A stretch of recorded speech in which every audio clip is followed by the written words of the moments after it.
L'étude d'aujourd'hui a pour titre Le sanctuaire et son rituel, deuxième partie. Lors de la dernière étude, nous avons vu les fournitures de la maison de Dieu. Regardons maintenant les activités qui se déroulent dans le sanctuaire. Il y a les sacrifices individuels, les sacrifices pour la congrégation en entier, et il y a le jour annuel des expiations. Romains chapitre 6, le verset 23. Car le salaire du péché, c'est la mort. La vérité choquante et répugnante est que la punition du péché est la mort. Puisque nous avons tous péché, nous méritons tous la mort. L'humanité devait être détruite pour avoir transgressé la loi de Dieu. Hébreux chapitre 9, le verset 22. Et presque tout, d'après la loi, est purifié avec du sang. Et sans effusion du sang, il n'y a pas de pardon. Genèse chapitre 4, le verset 4. Abel, de son côté, en fit une des premiers-nés de son troupeau et de leur graisse. L'Éternel porta un regard favorable sur Abel et sur son offrande. Lévitique chapitre 1, les versets 4 et 5. Il posera sa main sur la tête de l'Holocauste, qui sera agréé de l'Éternel, pour lui servir d'expiation. Il égorgera le veau devant l'Éternel, et les sacrificateurs, fils d'Aaron, offriront le sang et le répandront tout autour sur l'autel, qui est à l'entrée de la tente d'assignation. Après le péché, Dieu a obligé le pécheur à emmener un sacrifice animal. Le pécheur devait tuer l'animal de sa propre main. Cela laissait une profonde impression sur le pécheur. La réalité solennelle de la conséquence terrible du péché et son besoin désespéré d'un sauveur et d'un substitut. Sans un sauveur, personne n'avait une espérance de salut. 1 Corinthiens chapitre 15, le verset 3. Je vous ai enseigné avant tout, comme je l'avais aussi reçu, que Christ est mort pour nos péchés, selon les Écritures. Hébreux chapitre 9, le verset 28. De même Christ, qui s'est offert une seule fois pour porter les péchés de plusieurs, apparaîtra sans péché une seconde fois à ceux qui l'attendent pour leur salut. Jean chapitre 1, le verset 29. Le lendemain, il vit Jésus venant à lui, et il dit, « Voici l'agneau de Dieu, qui ôte le péché du monde. » Actes chapitre 4, les versets 11 et 12. Jésus est la pierre rejetée par vous qui bâtissez, et qui est devenue la principale de l'angle. Il n'y a de salut en aucun autre, car il n'y a sous le ciel aucun autre nom qui a été donné parmi les hommes, par lequel nous devions être sauvés. Le système sacrificiel a appris, par le symbole de l'animal tué, que Dieu laisserait son Fils mourir pour nos transgressions. Jésus deviendrait non seulement notre Sauveur, mais aussi notre substitut. Il n'y a pas d'autre source de salut que Jésus. Lévitique chapitre 1, le verset 4. Il posera sa main sur la tête de l'Holocauste, qui sera agréé de l'Éternel, pour lui servir d'expiation. Le pécheur mettait ses mains sur la tête de l'animal et confessait ses péchés. Cela symbolisait le transfert du péché de la personne sur l'animal.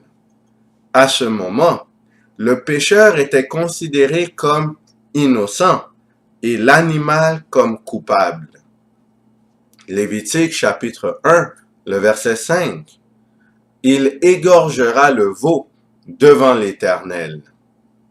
Puisque l'animal était symboliquement coupable, il devait subir les conséquences du péché, à savoir la mort. Cela apprenait aux pécheurs que comme le péché amenait la mort d'un animal innocent, ces péchés causeraient la mort de l'innocent Jésus. Lévitique chapitre 6, le verset 19. Le sacrificateur qui offrira la victime expiatoire la mangera. Elle sera mangée dans un lieu saint, dans le parvis de la tente d'assignation. Le sacrificateur avait comme tâche de manger la victime expiatoire dans un lieu saint, un lieu mis à part. Le sacrificateur portait ainsi le péché sur lui. Il allait le transférer dans le lieu où il mangerait la victime. Quel est le lieu spécifique où la victime devait être mangée? Lévitique chapitre 10, les versets 17 et 18. Pourquoi n'avez-vous pas mangé la victime expiatoire dans le lieu saint? C'est une chose très sainte, et l'Éternel vous l'a donnée, afin que vous portiez l'iniquité de l'assemblée, afin que vous fassiez pour elle l'expiation devant l'Éternel. Voici, le sang de la victime n'a point été porté dans l'intérieur du sanctuaire. Vous deviez la manger dans le sanctuaire, comme cela m'avait été ordonné. Le sacrificateur devait apporter l'animal mort dans le sanctuaire, précisément dans le lieu saint, pour ensuite le manger. Le péché était ainsi transféré de l'animal au sacrificateur pour finalement aboutir dans le lieu saint du sanctuaire. Alors, le sacrificateur n'entre pas dans le lieu très saint. Il ne fait que manger l'animal dans le lieu saint. Lévitique chapitre 4, les versets 13 à 15. Si c'est toute l'assemblée d'Israël qui a péché involontairement et sans s'en apercevoir, en faisant contre l'un des commandements de l'Éternel des choses qui ne doivent point se faire, et en se rendant ainsi coupable, et que le péché qu'on a commis vienne à être découvert, l'assemblée offrira un jeune taureau en sacrifice d'expiation, et on l'amènera devant la tente d'assignation. Les anciens d'Israël poseront leurs mains sur la tête du taureau devant l'Éternel, et on égorgera le taureau devant l'Éternel. Pour le péché qui était commis par toute l'assemblée, c'était un taureau qui était sacrifié. Lévitique chapitre 4, les versets 16 et 17. Le sacrificateur ayant reçu l'onction apportera du sang du taureau dans la tente d'assignation. Il trempera son doigt dans le sang, et il en fera 7 fois l'aspersion devant l'Éternel en face du voile. Le sacrificateur entrait dans le lieu saint avec le sang du taureau. Il trempait son doigt 7 fois dans le sang du taureau, et il l'aspergeait 7 fois sur le voile qui sépare le lieu saint du lieu très saint.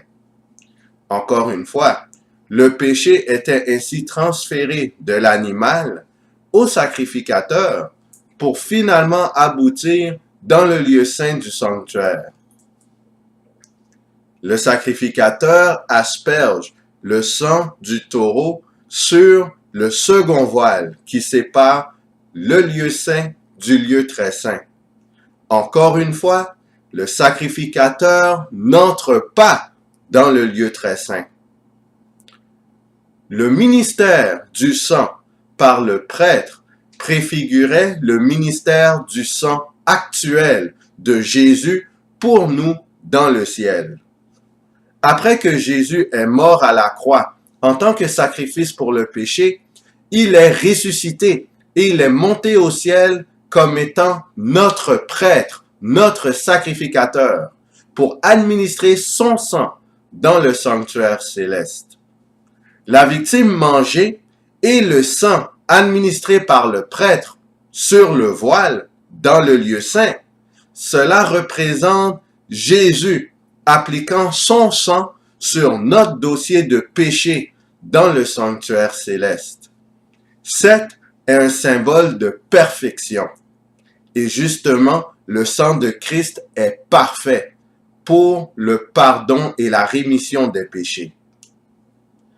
Nos péchés sont pardonnés quand nous les confessons en son nom, grâce au sang de l'agneau. Ils sont placés dans le sanctuaire céleste par l'intermédiaire de Jésus, notre sacrificateur. Ceci nous amène à traiter du jour des expiations.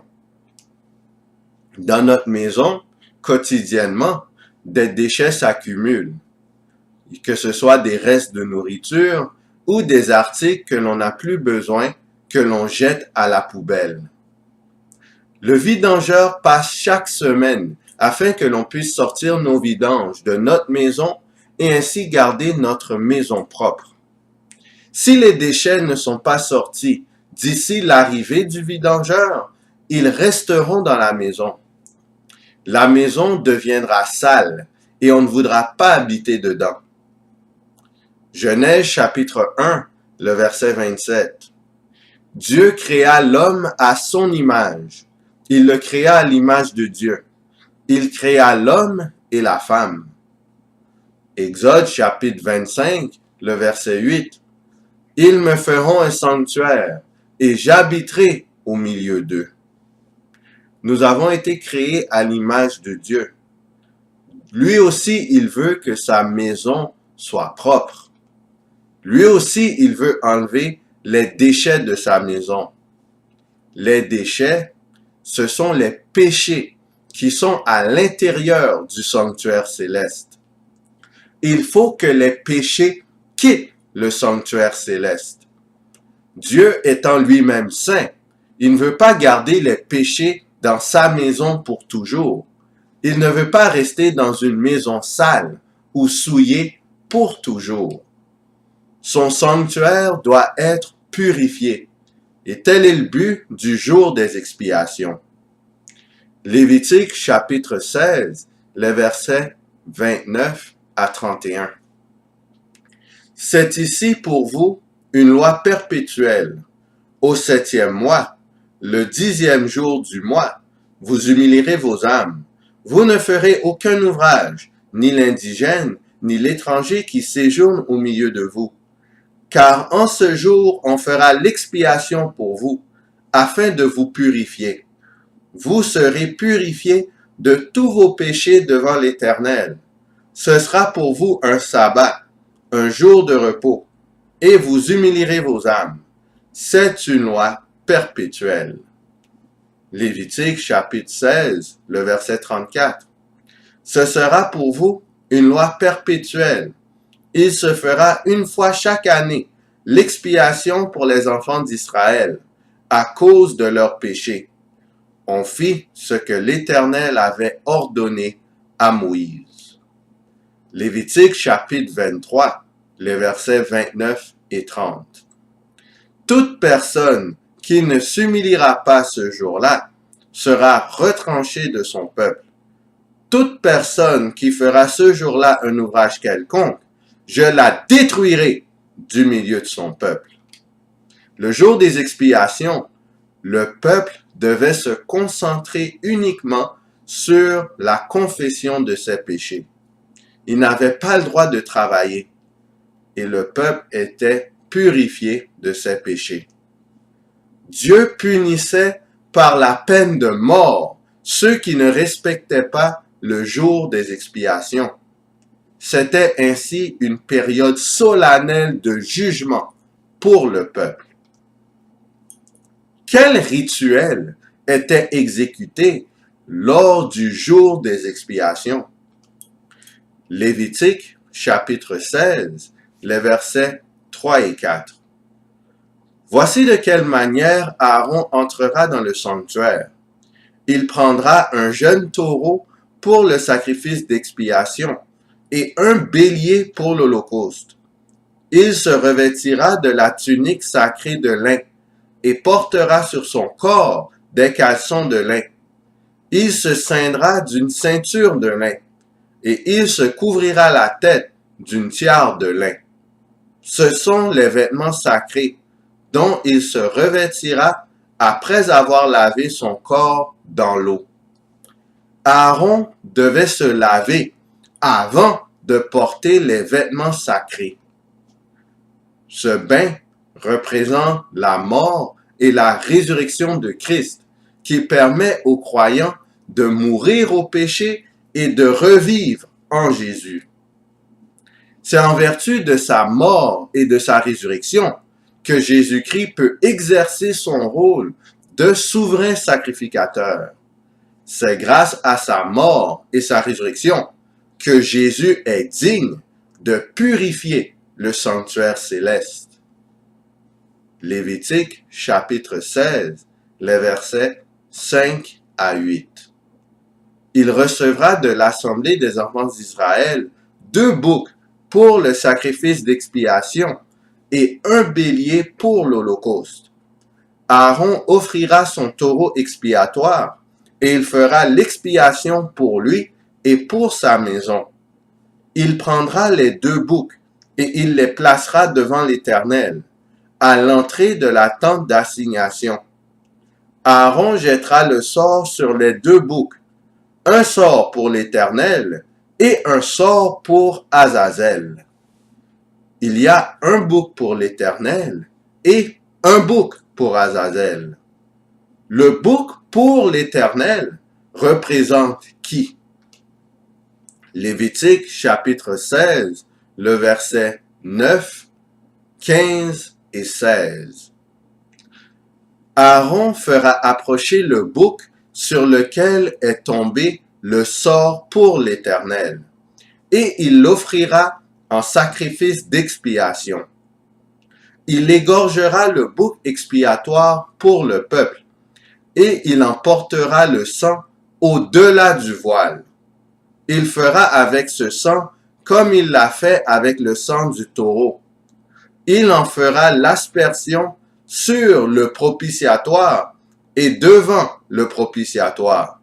C'est ainsi qu'il fera l'expiation pour le sanctuaire à cause des impuretés des enfants d'Israël et de toutes les transgressions par lesquelles ils ont péché. Aaron traverse le lieu saint pour se rendre au lieu très saint, avec le sang du bouc pour l'Éternel. Il allait au lieu très saint une seule fois par année. Le bouc pour l'Éternel est sacrifié. Il sert à expier les péchés. Son sang est aspergé sur le propitiatoire qui est le trône de Dieu, le siège de la miséricorde. Il sert à purifier le sanctuaire. Le sacrificateur se rend dans le lieu très saint, asperger le sang sur le propitiatoire. Alors le sacrificateur pénètre le lieu très saint. Le bouc pour l'Éternel représente Jésus-Christ. Son sang aspergé représentant le sacrifice de Jésus à la croix était accepté par Dieu. Tous les péchés confessés du peuple étaient transférés du sanctuaire au souverain sacrificateur. Maintenant que nous avons vu ce que le bouc pour l'Éternel représente, analysons le bouc pour Azazel. Lévitique chapitre 16, le verset 20. Lorsqu'il aura achevé de faire l'expiation pour le sanctuaire, pour la tente d'assignation et pour l'autel, il fera approcher le bouc vivant. Lévitique chapitre 16, les versets 21 et 22. Aaron posera ses 2 mains sur la tête du bouc vivant et il confessera sur lui toutes les iniquités des enfants d'Israël et toutes les transgressions par lesquelles ils ont péché. Il les mettra sur la tête du bouc, puis il le chassera dans le désert, à l'aide d'un homme qui aura cette charge.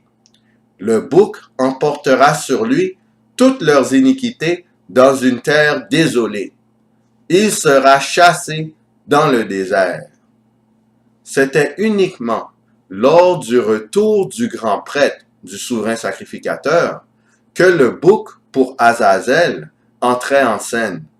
Ce bouc n'avait pas été sacrifié. Son sang n'avait donc jamais pénétré le sanctuaire. Il était chassé vivant dans le désert, portant tous les péchés qui avaient été dans le sanctuaire et sur Aaron. Voici une image, malheureusement vous ne pouvez pas le voir, mais on voit que le bouc vivant quitte le parvis et les péchés du peuple d'Israël sont entièrement expiés. Que signifie le mot Azazel? Le mot serait une combinaison de Ez qui signifie bouc et Azal qui signifie partir. Les Juifs plutôt définissent le mot Azazel comme étant une personne maléfique surhumaine. Azazel représente Satan. Lors du retour de Jésus, le grand prêtre, le Seigneur transféra les péchés des saints sur Satan. À ce moment, Satan va porter les péchés de tous les rachetés sur lui. Ensuite, Jésus va chasser Satan dans une terre désolée, en d'autres termes, sans habitants. Étant tout seul, Satan va réfléchir sur tout le mal qu'il a commis sur la terre depuis plus de 6000 ans. Après cette période, Satan et ses alliés seront complètement anéantis et le péché ne paraîtra plus jamais sur terre. Chacun mourra selon ses œuvres. Tous les rituels du sanctuaire ont leur accomplissement réel à des temps marqués. Certains rituels sont arrivés dans l'histoire de l'humanité, tandis que d'autres sont encore à venir. Dans les semaines qui suivent, nous porterons notre attention sur l'accomplissement des prophéties bibliques. 1 Corinthiens chapitre 6, le verset 19. Ne savez-vous pas que votre corps est le temple du Saint-Esprit qui est en vous, que vous avez reçu de Dieu, et que vous ne vous appartenez point à vous-même? Notre corps est également un sanctuaire. Nous devons purifier notre corps de toute souillure en laissant le Saint-Esprit agir en nous. Ainsi, je nous invite à prendre un moment pour confesser nos péchés à Dieu et de prendre l'engagement de suivre les traces de Jésus. D'ici là, qui allons-nous choisir? Est-ce qu'on choisit le camp de l'agneau, la confession et la repentance complète? Ou est-ce qu'on choisit le camp du serpent et nous demeurons dans notre péché?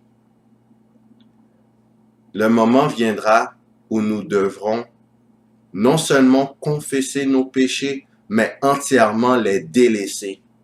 Parce que l'intercession de Jésus-Christ en notre faveur n'est pas éternelle. Que le Seigneur nous fortifie et nous donne le désir, le vouloir et le faire selon son bon plaisir, afin que nous puissions être semblables à Jésus-Christ pour être prêts pour son retour. Que le Seigneur nous garde.